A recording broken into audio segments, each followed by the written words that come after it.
So for question one, medieval theater historically had many religious elements, and the moral lessons within these plays were therefore based off of religion.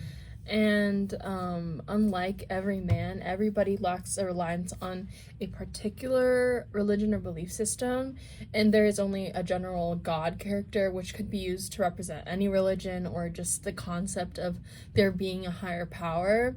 And I think these changes were made to fit a more modern way of questioning what human existence is and the purpose of life. And religion often is used to have concrete answers for these kinds of questions for what happens after death and the purpose of life. But the randomness of everybody matches the theme of questioning the meaning of life, the fragility of life, and how mysterious the concept of death is. Question two. I think that the uncertainty of everybody contributes to the overarching theme that life is completely random, it's filled with surprises, and also it sends a message that everyone is just trying their best to get through the challenges that life can throw at you.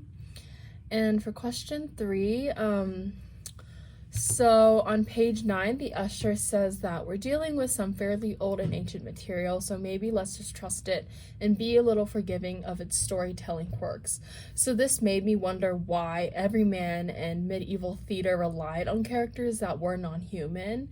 And after looking it up on Britannica, they wrote that morality plays had abstract characters which were personified forces of evil or faith. And due to the importance of religion during this time period, it had a large impact on what kind of characters were created. So there's this emphasis on evil versus good.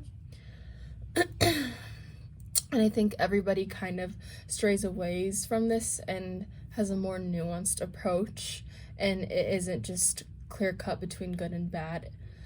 There's like a gray area in between that is explored in everybody. And for question four, everybody takes away from individual identity and groups humanity together.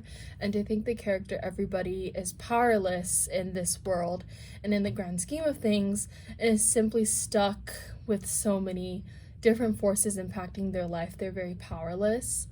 And I think that politics is very polarized, and everybody contrasts this by sending the message that people should think more critically about their opinions and their choices they support, and how there isn't always a clear or correct answer within politics. And my first question for the class is, despite the lack of religion in the play, why do you think there is a God character? And two, how do you think abstract concepts as characters allow the play to explore topics human characters couldn't express?